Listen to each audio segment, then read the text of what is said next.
name is Deborah Freeman. As I think you know, I'm Lyndon LaRouche's national spokeswoman. And on behalf of Mr. LaRouche and LPAC, I'd like to welcome all of you to today's event. There was no way we possibly could have known when we scheduled this event that it would come at such an incredible moment in time, when the crises that we have been discussing, the crises that Mr. LaRouche forecasts, would all come to a head in what seems to be a single moment.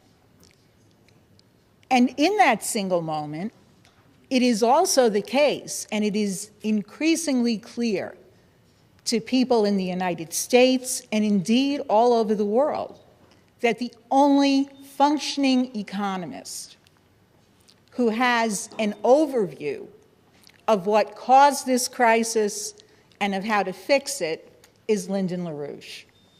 There are so many things I could say in introducing him, but because I know that all of you and our listening audience via the internet are very anxious to hear from him, I'll save those comments for later. And now what I'd like to do is present to you Lyndon LaRouche. Thank you.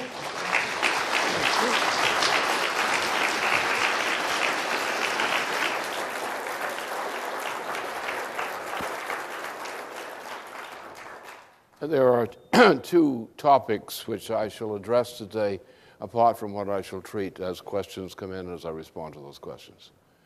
The first will be on the immediate crisis.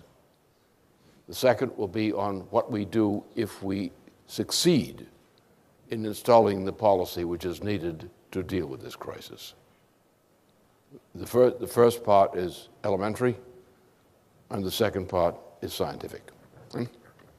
Now, we have a piece of legislation in the form of an amendment, and there's some other legislation around it in the Congress. It's a legislation sponsored by a group of leading Republicans and Democrats who are determined that this policy of Obama's shall not go through. That the legislation, as Obama intends, will be blocked, and he will fail. And this may probably be the actual approach to the end of his function as president.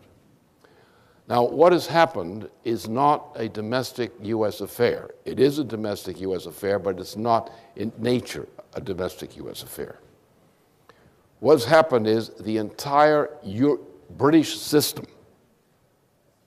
The British system is not the British monarchy, though the British monarchy itself is a part of that system. It's the international financial system, which is under the leadership of Jacob Rothschild as an agent of the British monarchy.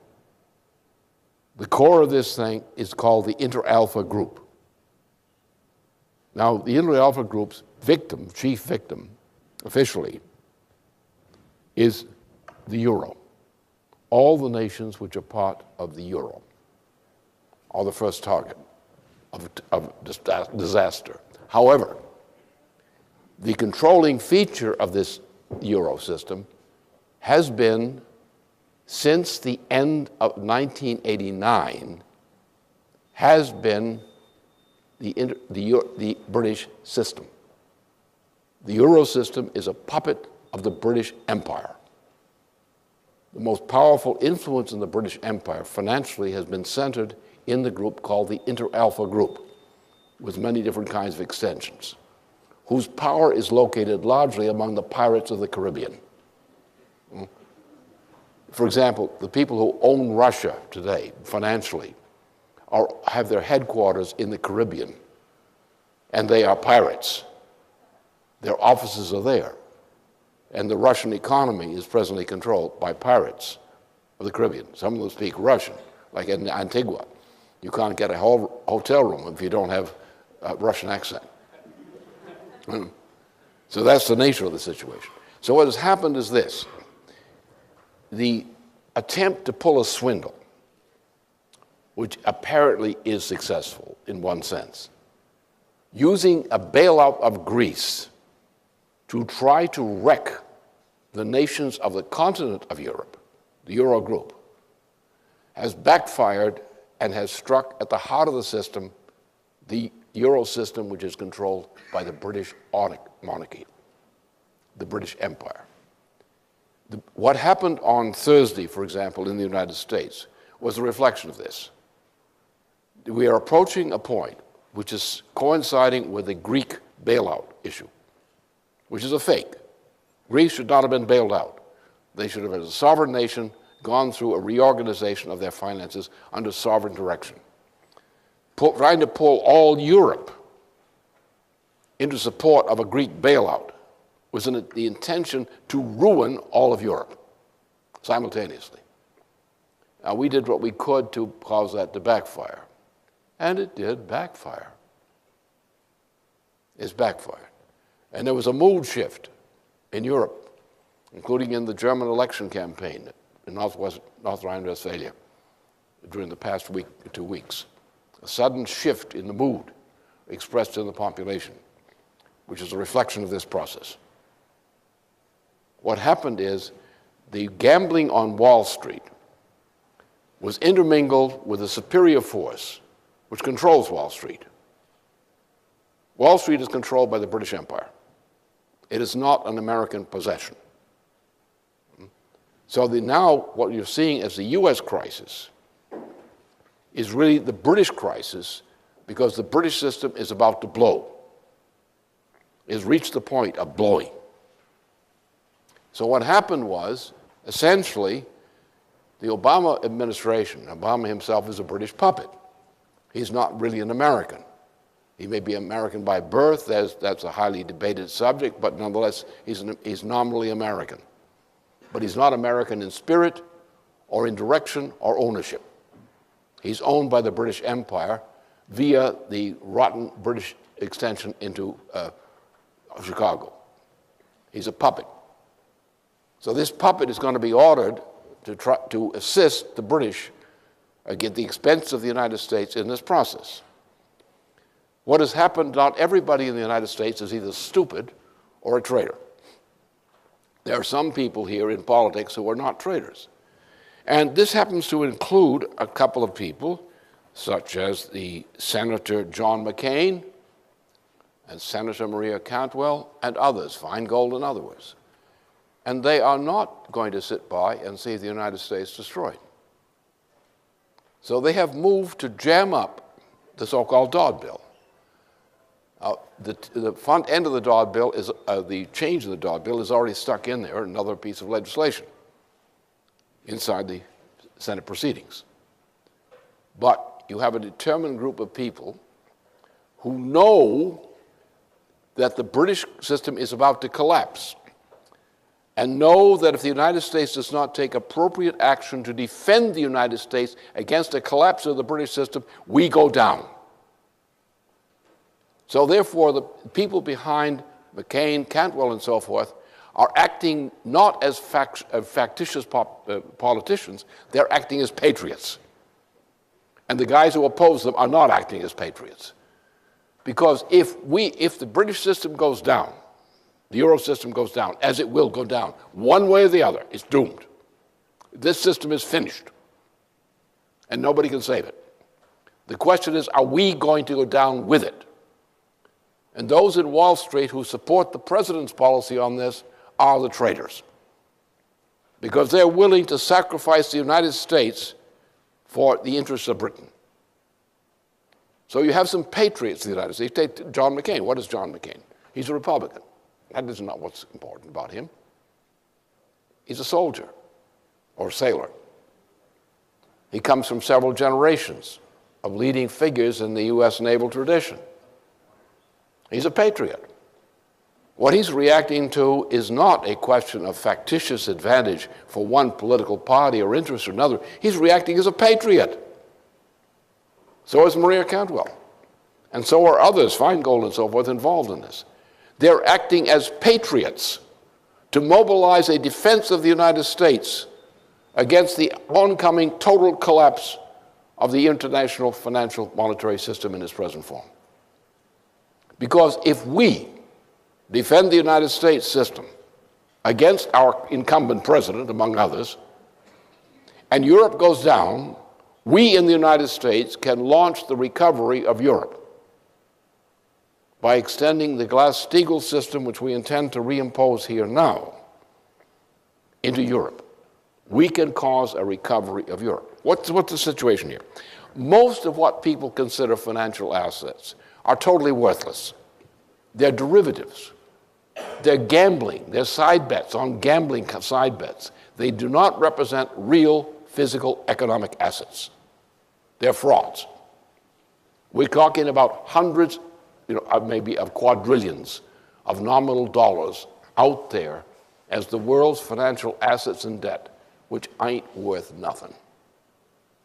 And it's gambling. It's like as if you took the game of Monopoly and you brought the game of Monopoly into Wall Street, and now you play with Monopoly money. And you declare you have a great victory. And then somebody comes and asks and pay the bill for the whatever they're serving that night, and they don't have any real money. They have only Monopoly money. What happens? The game is over. And that's what we're dealing with. You're dealing with a system which is based on monopoly money. All these financial derivatives, this vast amount of money, all this bailout is all fake and fraudulent. So what do? We use a Glass-Steagall approach. We take the entire system, re-establish Glass-Steagall, and under Glass-Steagall, we cancel all the monopoly money. And we defend the integrity of legitimate obligations of the type we have in regular banks. Now, what's happened since 2007, especially since 2008, we have destroyed the integrity of the banking system. It was done deliberately by a crazy gentleman from up near Cape Cod in Massachusetts, who is not very sane and he's not very intelligible, but he's a stinking nuisance nonetheless. So we have destroyed what we could have saved. In other words, in 2007, in the summer of 2007, when I specified this, we could have then acted without any great crisis to stabilize the U.S. economy. We didn't do it because of Barney Frank and what he represented, what was behind him. So we didn't do what we should have done. This rolled over with the beginning of a series of swindles into what happened in 2008. That was under Bush. Then we went, in order to cover the crimes we had committed, we went to bailout. And so now we have a hungry and desperate U.S. population by and large. They're on the verge of mass starvation, literally, a total breakdown. And the question is, who do we support? Do we support the people of the United States? Do we support essential industries? Do we support municipalities and their functioning? Do we support the nation itself? Or do we support foreigners, the bailout monsters, who are typified by the British Empire? We make that choice. We say, well, we don't owe you guys a thing. We have a Constitution, and what's been happening to us is a violation of our Constitution. We do as Roosevelt did when Roosevelt saved the United States from a correspondingly similar catastrophe in 1933 by Glass-Steagall. Glass-Steagall is not some wild innovation. It's simply the principle of the Constitution, the U.S. federal Constitution. But it needed a specific law addressed to a specific situation to defend our nation against this threat. And that's Glass-Steagall.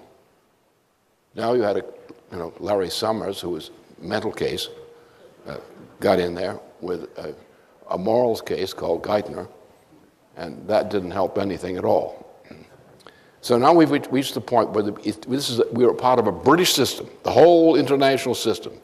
You don't know who owns what. It's like a vast game at the electronic speed, and very complicated games where people are hedging against other people. They're trying to come up with a hedge against a hedge against a hedge against a hedge.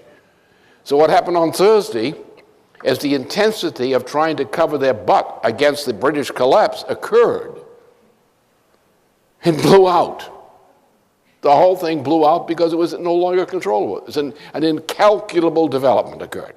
But it was pre-calculable that it would occur when you take into account the insanity of the people who have been running the banking system and the financial system in the United States and the insanity of the current president. There was no provision to avoid this. So we had a total collapse of the stock market on Thursday. What caused it? The British crisis. The British crisis. What do you get as a reaction? Now, as I said, I made certain remarks about John McCain and Maria Cantwell, McCain in particular. So he's a patriot. Now, what is emerging now is a split and reorganization of the two leading parties. And who knows what other complication may occur as well. What you have now is you have a Republican Democratic faction typified by McCain and Cantwell. They're only typified. And this is a rapidly growing movement among leading politicians inside the United States on both sides of the aisle. The leadership that is opposing the Obama plan and the British is admittedly still a nominal minority. But with the backing of the American people, it is no longer a minority. Now, what's the backing of the American people? All those people you saw in August of 2009 out there saying, we want to kill you, to the politicians that they had elected. You betrayed us. We want to kill you over health care. So now you've got a situation in which the population will not sustain the nominal majority for Obama in the Congress. The population itself will not sustain and support that. They will capitulate it to it or not. And when they're clear that they have a target by means of which they can challenge this, they will do it. What they want is they want well-known leading political figures or similar figures of the United States to step forward as a group and say, we think the time has come to stop this nonsense. Then the majority of the people of the United States right now are ready to support any political leadership which they consider credible, which is willing to do that. And therefore you have John McCain and Cantwell, the senators, with their associates, are now in a avalanche rolling down the side of a mountain and picking up material, steam, and numbers as it goes. They are now determined to put a block on any effort to thrust through a dog bill without the Glass-Steagall in it. They will jam up the works, and they have the ability to do so. And we're also in the process where behind them is the sight, clearly more visible, roaring more loudly, of the avalanche sliding down the mountain slope. It's a matter of timing. There will be an overwhelming majority in the United States, a patriotic majority, which is spreading rapidly, spreading like wildfire right now, implicitly unstoppable, which is going to be behind the McCain-Cantwell-led opposition. We will probably have a Glass-Steagall vote soon in the political process, or the equivalent of a Glass-Steagall vote. We will also have alarmed the British by what we're doing. The British will know we have sent them to hell, where they will be warmly received.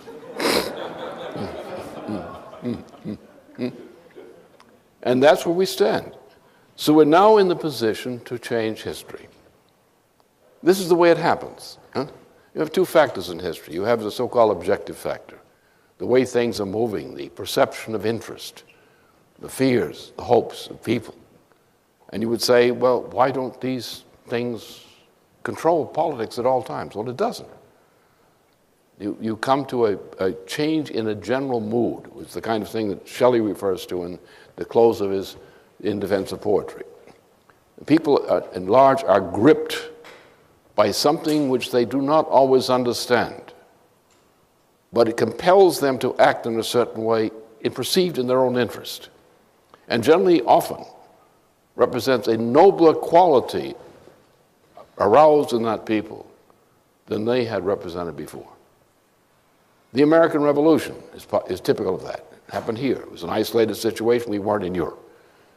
And the Americans here realized they had to defend what they had established in North America, and they did it.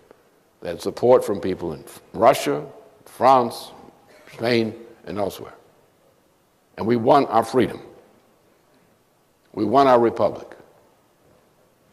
We won also the fight against the British in the Civil War. We won the fight against slavery. We won the fight against backwardness in general. We won the fight to develop the Western lands. We won the fight to unify the nation as a transcontinental nation from the Atlantic shore to the Pacific shore. We did that as a people in this way. We suffered long periods of suffering while we waited for this reform to take place. But the power of the reform, like a tidal movement, came upon us, and we were mobilized. When we found suitable leaders, we responded to them, and they saved us. What you see in the McCain-Cantwell initiative is a timely response, a response to the instinctive reaction of the American process to a threat to our existence. Admittedly, most citizens don't understand fully what this is about, but they know the effects. They smell the doom coming down upon them. They know something needs to be done. And when someone says, like John McCain, Senator Cantwell, and others, when they say we are mobilizing to defend this nation from this awful thing, from this breakdown crisis that threatens us all, and you all know your jobs are lost, your cities are hopeless, your water systems are breaking down, everything is going to hell. You cannot sit there. You've got to do something to change the situation. You cannot let this continue the way it's going. Enough, you find a point. Some politicians, some leading figures, as usually happens in anything like this, some leading figures step forward. They talk to each other. They explore. They're cautious at first. Then they begin to discover they're attracting more members around them into the same cause. They smell the acquisition of power, political power and influence. Now they say, we can jam the works up. We can jam the works up with the Glass-Steagall action.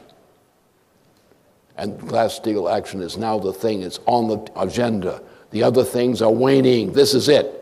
You're either with Glass-Steagall or you're not in the real world. That's the situation. Do we have the power at this moment to ram this through?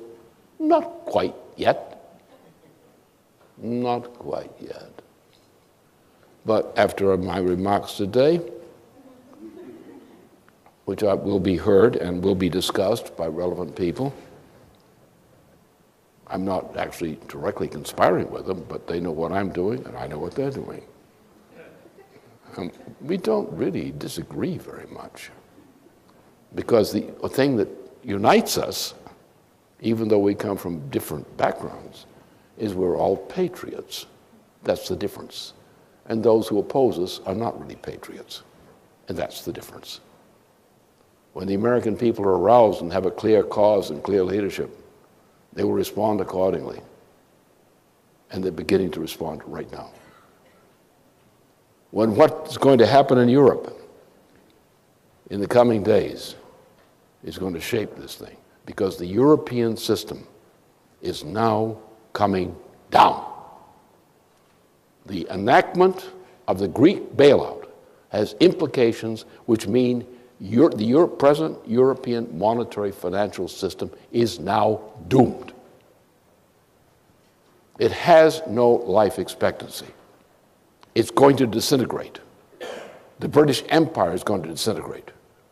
The British Empire is going to make threats against the United States because of this Glass-Steagall form. And it's only the British that are sympathetic to the opposition to Glass-Steagall now, or people who are duped by British influences, one kind or another. And Europe will go down.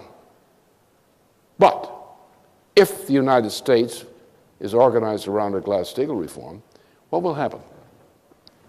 We will take, and most of this money that Wall Street claims to own and similar kinds of people will vanish, gone. We discover it's monopoly money. We don't have to honor it. It's gone. Well, that means that a lot of banks are going to go. Not all of them, because we can also rescue some banks. What we do is we walk into a bank with a Glass-Steagall wit in our hands, and we say, we're going to sort out your accounts. Now, some of this big bucket over here, that's the wastebasket. And most of your financial claims are going to vanish from here as they go into that wastebasket. Now, you have a small amount over here. The wastebasket is full of quadrillions of dollars, of worthless dollars. And what you will salvage is a very smallest part of the total monstrous mass. What will we do? Well, the United States has now rid itself of these debts to these swindlers from London and from New York, and from Chicago, too. We're not going to honor. Their money is now declared worthless. Their assets are declared worthless, are declared to be bunk. What happens? Well, if we have the right leadership in the United States government, everybody will join. Or nearly everybody will join. Some will complain, but they will join. Why do they join? They want to survive. They need to be tapped into whoever has got the real money. And they will go along with that, especially if it's a fair deal. And therefore, we're going to create a mass of loans, federal loans, on federal credit. We're going to utter it under a Glass-Steagall standard. Well, and we're going to start funding the banks that we save. We're going to take the parts of the banks that are worthless, that are parasitical, we're going to throw it away. It's gone. It's monopoly money. We don't play monopoly money war here, not in the banking community. You try to play it, you're out. All right, so now we've got a much more modest banking system, rid of all these parasites. And what do? Well, the federal government can now utter money, utter credit in the congressional way.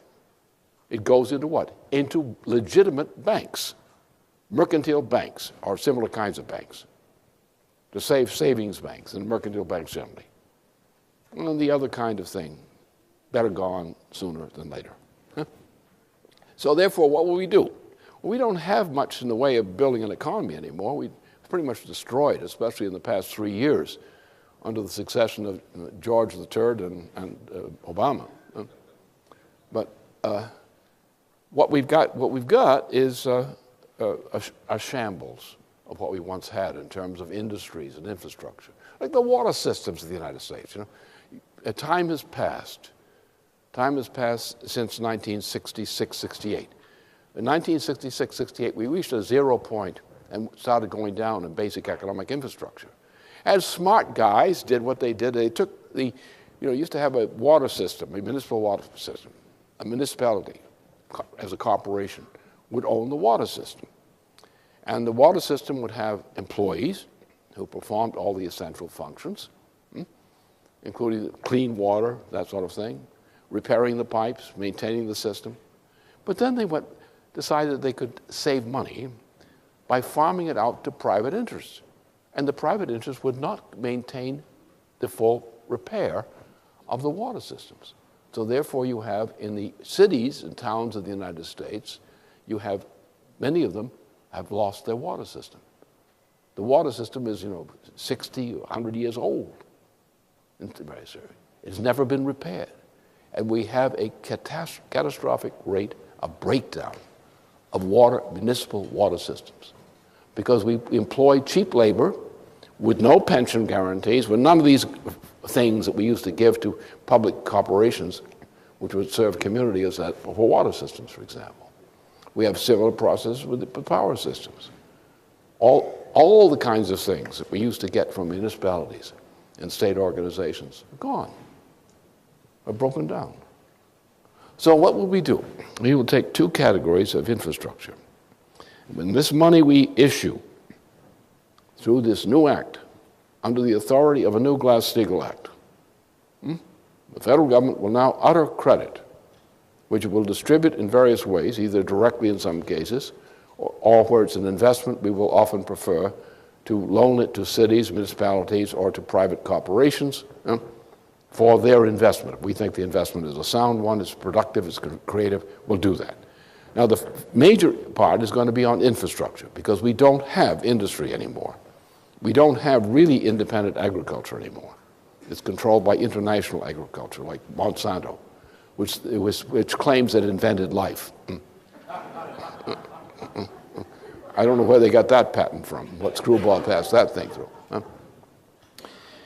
So we've got a lot of unemployed people. We've got to put them back to useful work.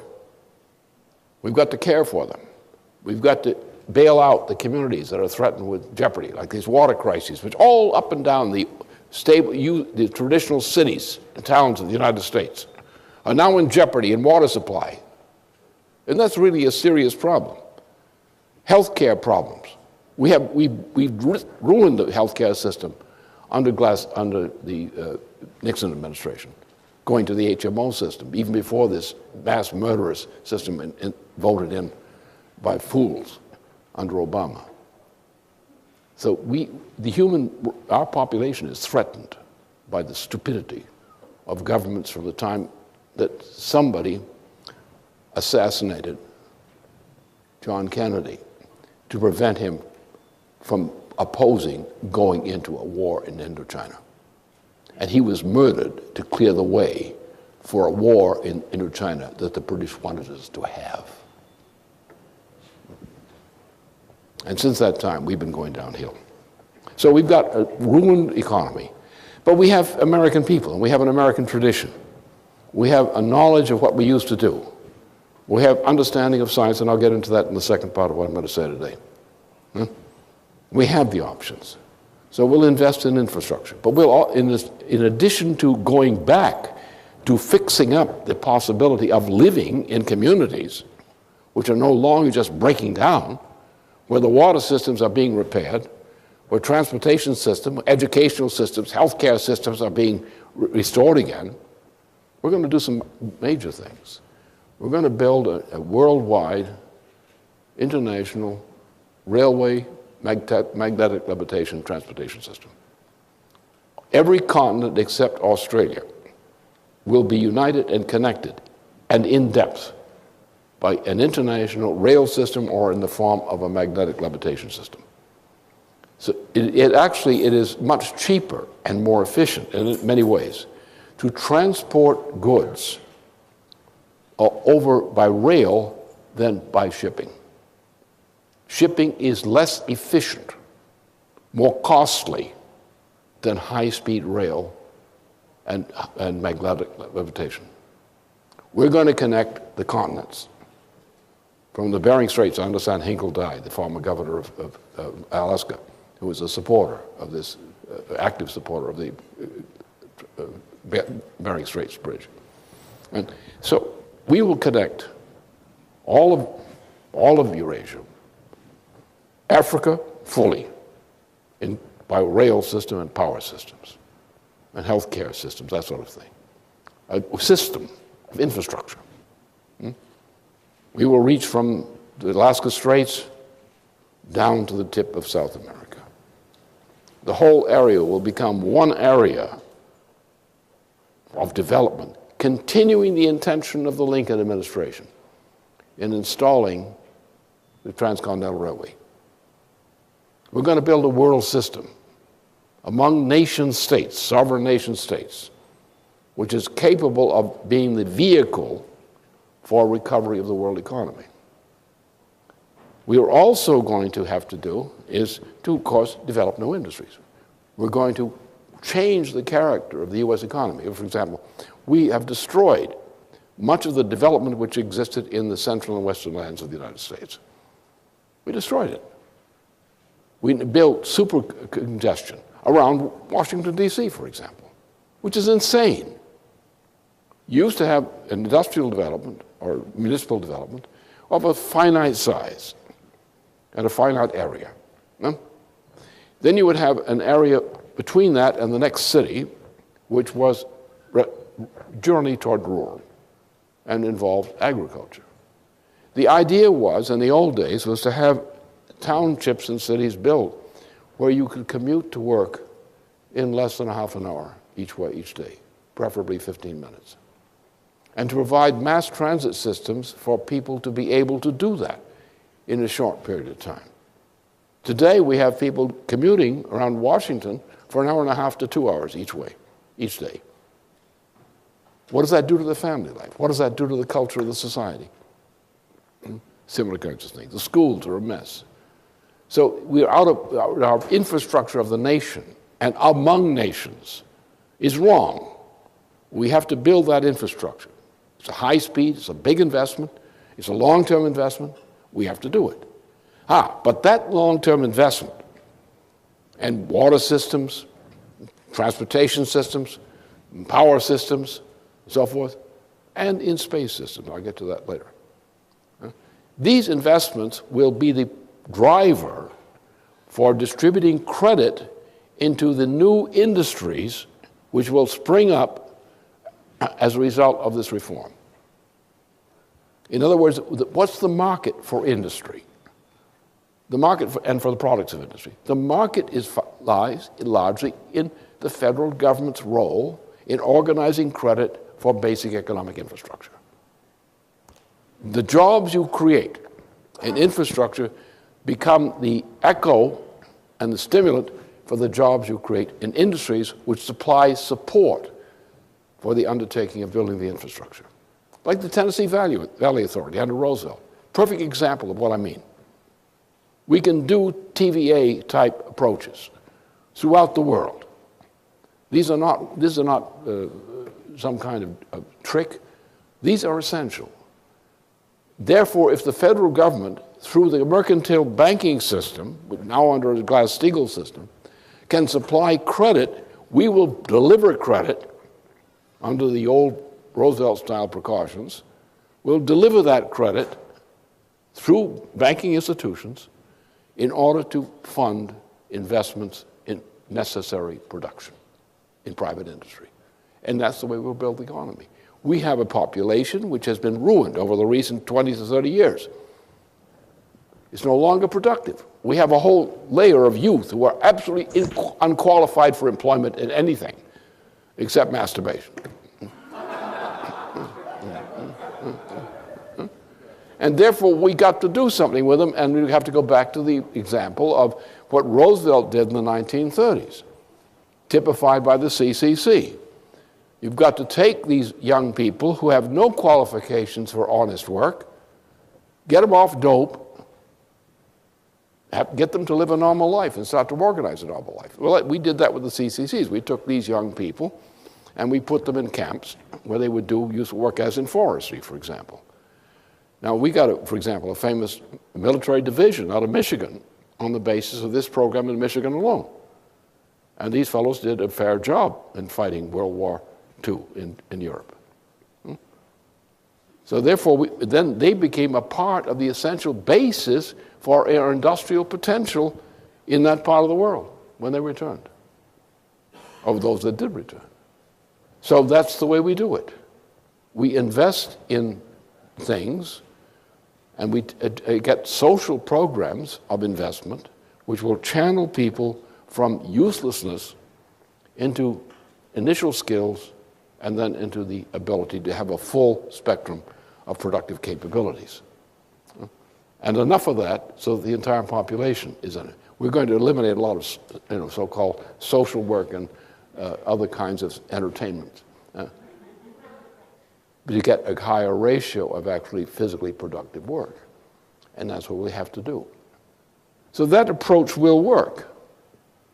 And what we're forced to do, as McCain and Cantwell and others are doing, in this initiative they've launched now, which is you're going to find this spreading very, very rapidly throughout the entire political system. The system is not going to look the same a week from now as it does today. It's going to change. And the Obama administration is doomed. One way or the other. Either the United States doesn't do this and we go to hell, and then he's gone that way, or we decide to become sensible and he's gone that way. He's out. We'll have a nice plantation someplace where he can be kept as a museum piece and well-fed, nourished, but away from people. That's the way we treat our mental cases. We try to protect them, take care of them, be humane, provide a safe place where they were not going to be harmful to other people. And that's the way you have to do with him. So it'll be changed one of these two ways. And the change is coming on now. What will happen? Well, you're going to find that the Republican Democratic Party are going to all reassort themselves. They'll reassort themselves according to national interest. There'll be those who, we see it now, right now, with this coalition around McCain and Cantwell. The party lines are being crossed. Why? Because the party lines are no longer relevant to the people, to the citizens. So those who will stand up on one side will be maybe not new parties, but to be a coalition of people who stand for one set of principles as opposed to those who oppose it. And that is going to happen very rapidly if we are to survive. Now, what is the long-term view of this thing? Well, I'm having a lot of fun. I have a number of young people associated with me who represent a very significant quality of talent. And we have a thing we call the basement, which is only a name for a part of the whole operation. And we are in the process, we do this basement operation is a scientific operation, which is services and intellects a lot of our youth work and other work. But we've recently decided we're in a position to go further. And it's quite relevant to all of this because, and I've said this on several occasions before, I'll say it again right now. People live and die. And as they're still living and about to die, or think they might be about to die, they think about burial or something tantamount to burial. They think about being tucked away as a dead person, someplace where their memory, the memory of their existence, as typified by tombstones and cemeteries, will suggest to them that there was a purpose in their having lived, a purpose in life. And if you take that away from people, if they don't have a sense of a purpose in having lived, once they face the reality of death, at which point they have only one thing, the sense of an importance, a purpose in their having lived. They're not monkeys, they're not animals. They're people. They're thinking people, creative people. And therefore, this is the thing that really gives the glue to society and its future. Does my life, is this whole story about resurrection merely a story to quiet us down? Or is there something in which we participate during our lifetimes which will mean something for humanity into the indefinite future of mankind? The problem is that we have so many attempts to deal with that requirement, because most people do, who are decent people, always think in those terms. They think in terms of grandchildren and great-grandchildren. That's one way of expressing it. They remember in their family circles and otherwise in their communities the people who are deceased, what they did, what they contributed, and we honor them. And we hope that our passing will build a score for us that we too are honorable in the future of humanity after we've passed on. Can we say, though, that mankind is really going to pass on successfully in this way? Is there really a meaningful connection between our living now and our descendants and the communities we live in? Are we really doing something of which mankind can be proud? Indefinitely to all future generations? Can we say mankind, whatever happens to the universe, mankind will remain a useful, powerful force for good in the universe? And do we actually think about that in a way which corresponds to scientific reality? Well, since, a very elementary thing is our solar system is a fairly young system in our galaxy. And the sun is a young sun. You can call it son of this or son of that, but it's a young sun. And the planetary system which it has is something it spun off and developed when it was young. And you have these planets, but you have also, it's not going to stay this way forever.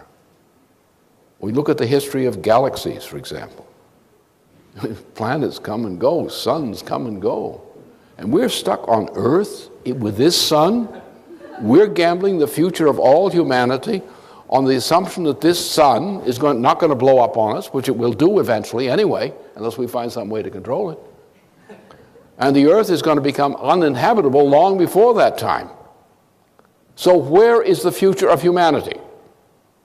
Where can a human being who's conscious of what it is to be a human being find the succor of a certainty that humanity is going to exist? And only animals don't have that, only human beings. And if we don't have that assurance, then what happens to our morality?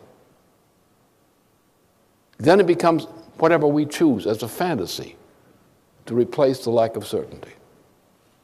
The main function of society has to be recognized now, especially in this present time of crisis, that we have to give mankind a credible assurance that we, the existing population today, as well as those who came before us, will find a meaning in their having lived in the future of mankind throughout the existence of this universe to come.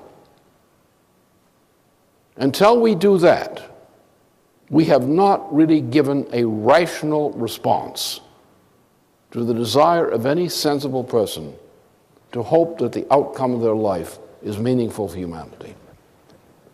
Now, in the United States, in its creation, there was a very strong element of that belief and that commitment. In the recent generations, we have lost that. That was lost when we decided to go green. I guess what's happened to your body when you go dead, it turns green. So we've gone green.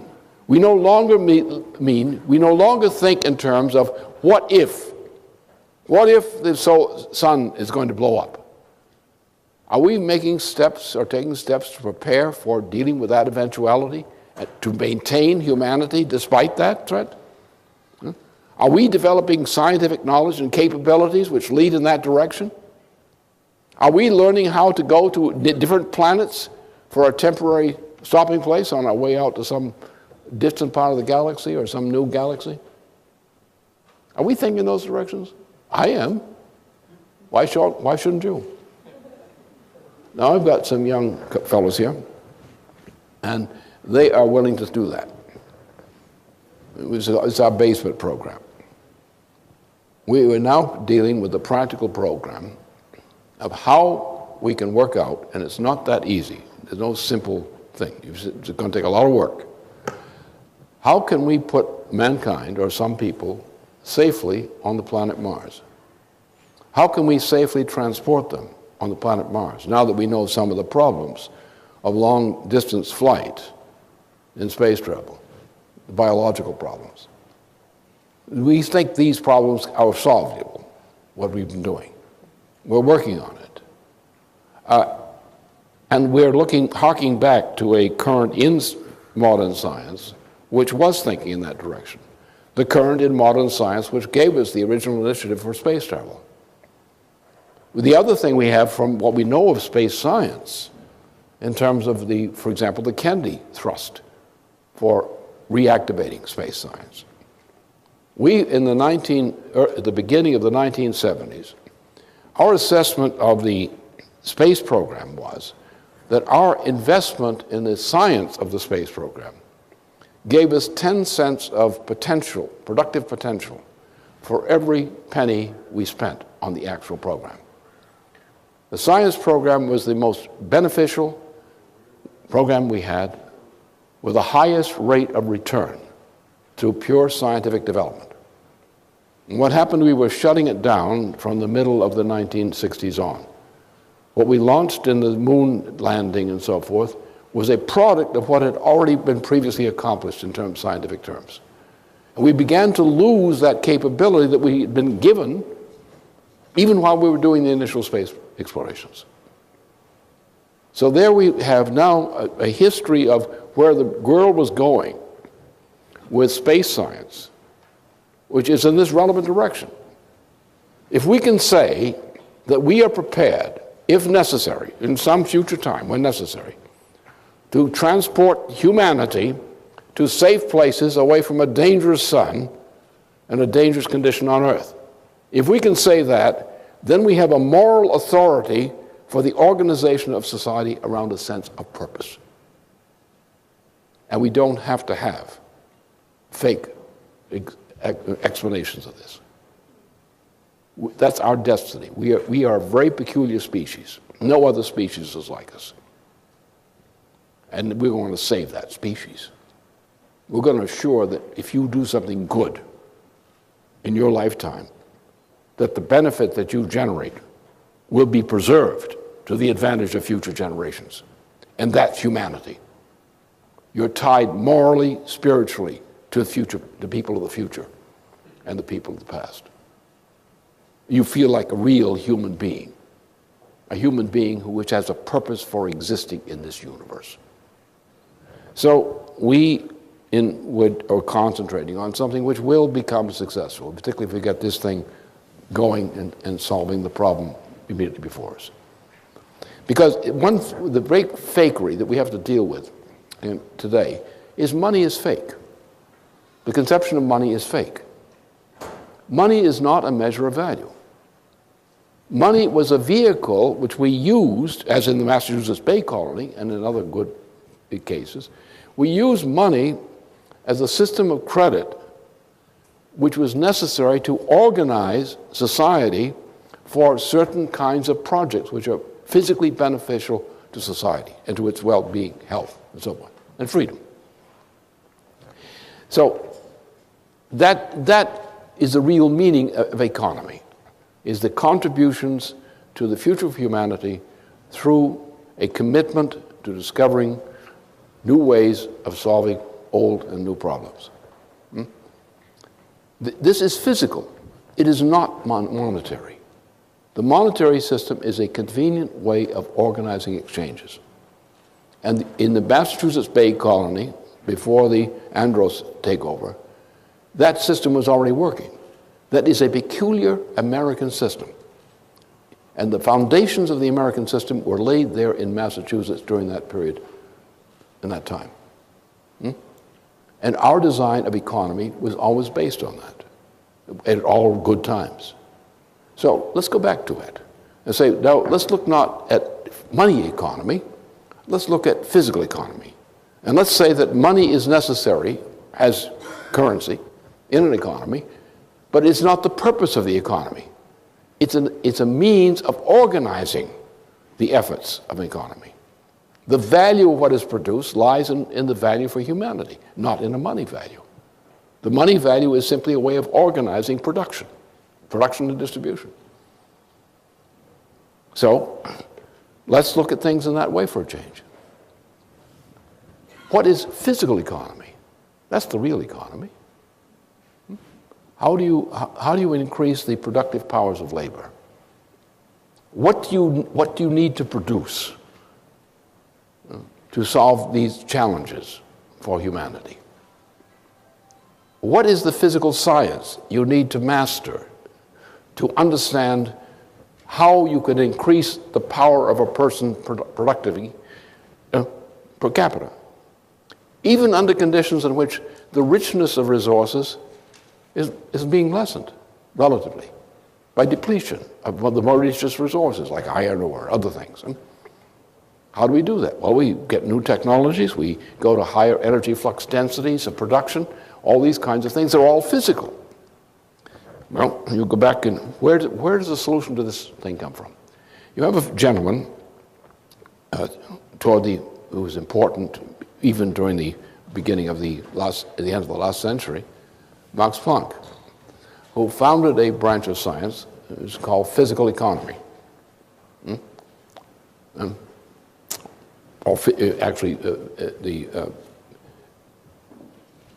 Physical chemistry as such, but physical economy as well.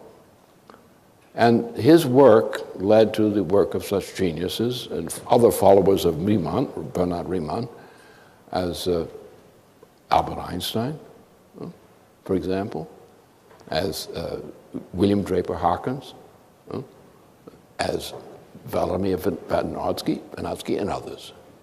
And these people who were followers of the school of science of Riemann, Bernard Riemann, made a revolution during the course from the time of Planck's early discoveries up until a recent time.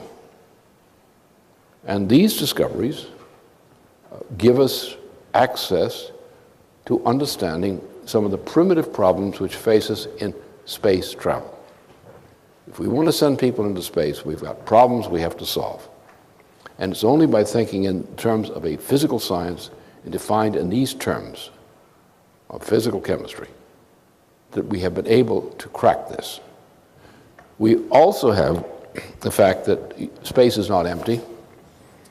We got a program on this one too. It's going on in the basement. It's only in the primitive stages, but it's going to be very important.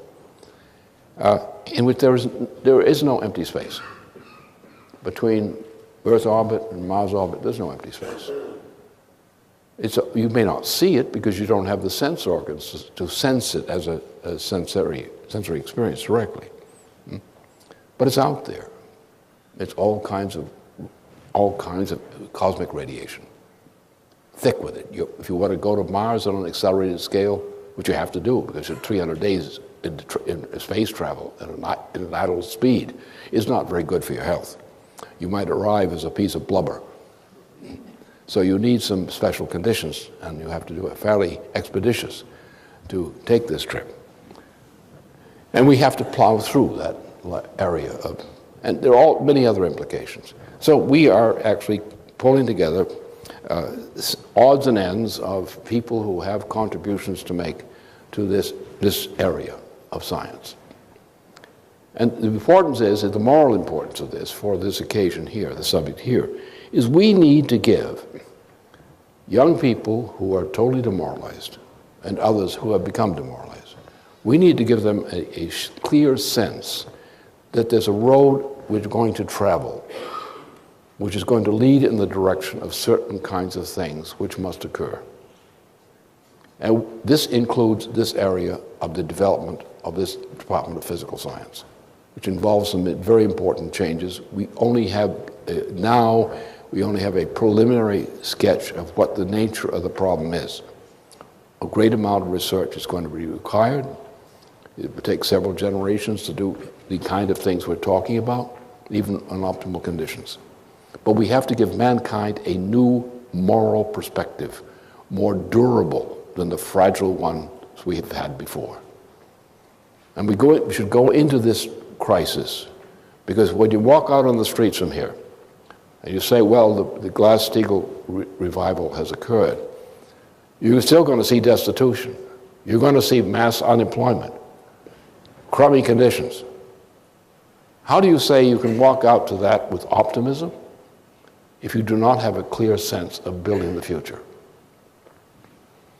And therefore you need to have a teaching of physical science, for example, which is consistent with that moral concern.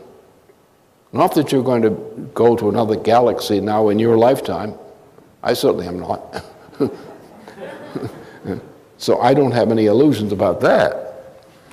But I do have a concern about what comes after me, which is the normal thing for any healthy human being. And I have to think about what I'm contributing to what comes after me. And I have to think in terms of a satisfactory answer to those questions. Can I say that what I think is coming after me in some sense is valid? And that's a matter of science. And what we have to do is shift the teaching of science and teaching of economics away from what we've been conventionally concerned with. Money. Who's got the money? Who's got the money? And you see how worthless money is today since Greenspan came in. So therefore, we have to have a more durable conception of the value of man, of the value of our work, and the value of the future we hope we are creating. And let's take this occasion, which I know will be, it's the only thing that's worth it important right now, because it's going to determine the course of future history. Is the Glass-Steagall reform, which is now on the table, going to be immediately implemented to prevent the United States from joining the British in going to hell? Because if not, we don't have a future, at least not for a long time to come. If we do, then it is a future. And then once we decide that we're going to do that, how do we maintain the morale, the moral character of our populations?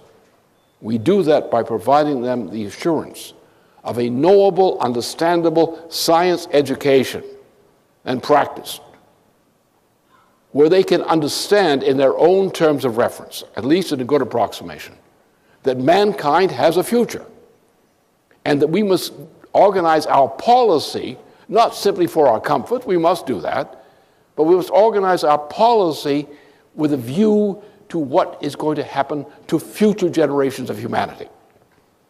We have to earn the respect of future humanity, that we are not only providing solutions for these problems, or the seeds of solutions, but we are creating a system of commitment which will ensure that we will continue to progress in that direction indefinitely, and will give people some sense of what the practical measures are which we can lead to that result.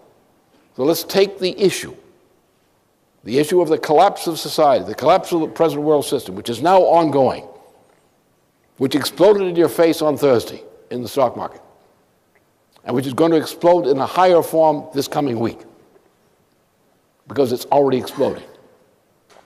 Are you going to respond to this with this change, which I indicate, the Glass-Steagall reform? Otherwise, if you're not going to respond to the Glass-Steagall reform now, you're wasting your time by being alive. Is that true? This is the only thing that's morally significant. Are we willing to commit ourselves to this Glass-Steagall perspective now that leading political forces have put the thing on the table? It's the only thing that will save us, and there's nothing else worth doing. Anything else is a damn waste of time. Just babble. So let's take the position. Understand the crisis. We can solve it. We have a core of recognized American leaders who are now leading an effort which will grow very rapidly, not only in the United States, but will grow also by reputation in Europe and elsewhere. Let us assume that we're going to win, because there's no time worth spending on the alternative. You're looking at hell or heaven. And once you made the choice, then you better start exploring heaven. Not going there fast, but that may happen, but in terms of you are committed to ensure that our victory over the enemy, our victory through initiation of a Glass-Steagall reform, will empower actions which will lead to the salvation of mankind from the kind of threat that's immediate. And once we do that, we have to think seriously about what are the characteristics of the moral standard by which society should make policies. And I suggest that we have to take in terms of the new physics, the new form of the physics, of physical chemistry, typified by the gentleman I've named, and use that as a standard of challenge for the missions of mankind. Every generation and every group of generations must have a mission. For example, some of you in this room are in your 20s. Some are in the 30s. Some are somewhat older, like me. So therefore, what are we going to contribute to the future of mankind?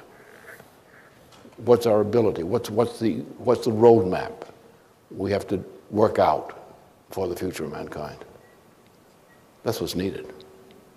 Anyway, so we will now have some questions thrown at me, and you can observe the spectacle.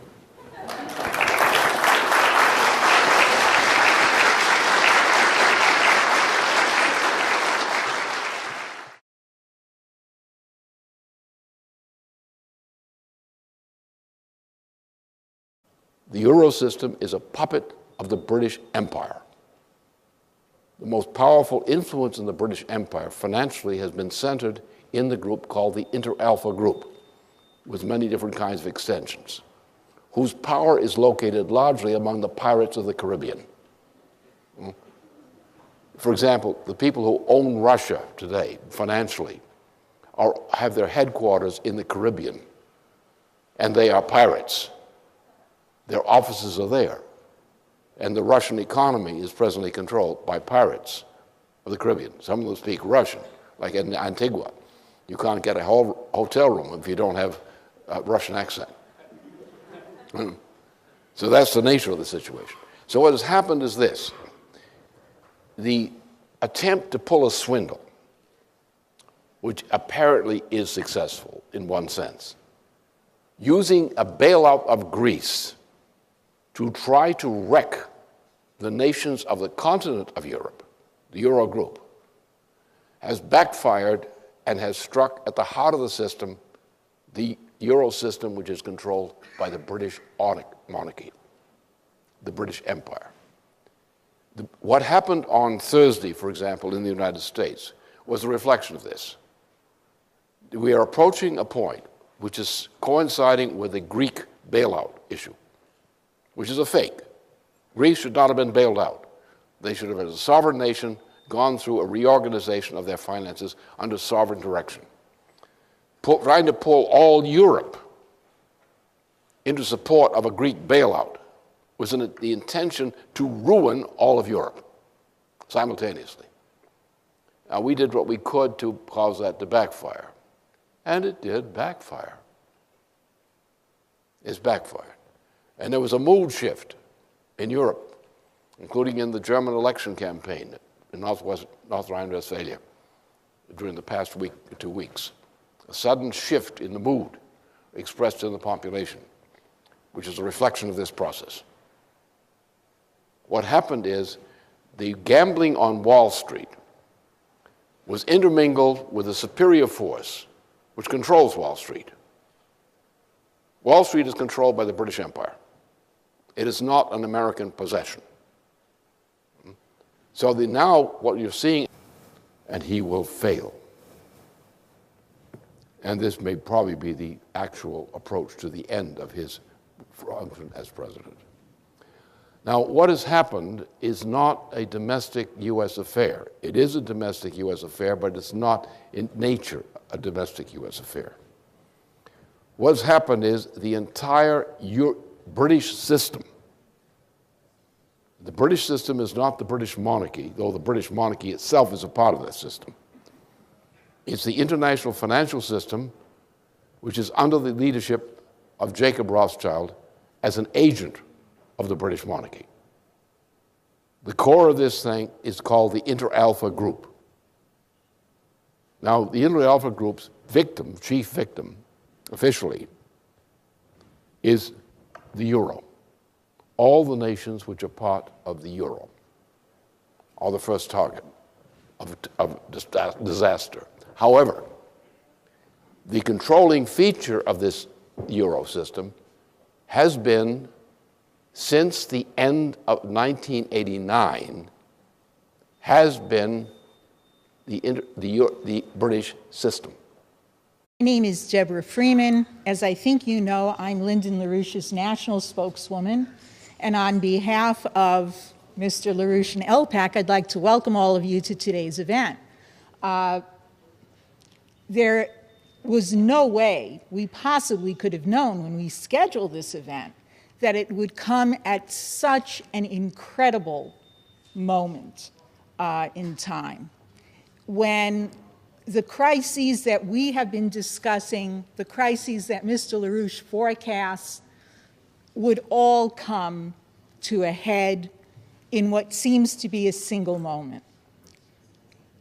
And in that single moment, it is also the case, and it is increasingly clear to people in the United States and indeed all over the world, that the only functioning economist who has an overview of what caused this crisis and of how to fix it is Lyndon LaRouche. There are so many things I could say in introducing him, but because I know that all of you and our listening audience via the internet are very anxious to hear from him, I'll save those comments for later. And now what I'd like to do is present to you Lyndon LaRouche. Thank you.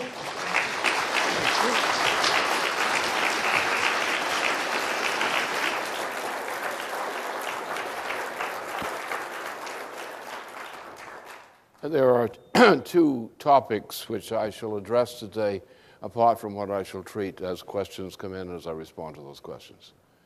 The first will be on the immediate crisis. The second will be on what we do if we succeed in installing the policy which is needed to deal with this crisis. The first part is elementary, and the second part is scientific. Now, we have a piece of legislation in the form of an amendment, and there's some other legislation around it in the Congress. It's a legislation sponsored by a group of leading Republicans and Democrats who are determined that this policy of Obama's shall not go through. That the legislation, as Obama intends, will be blocked.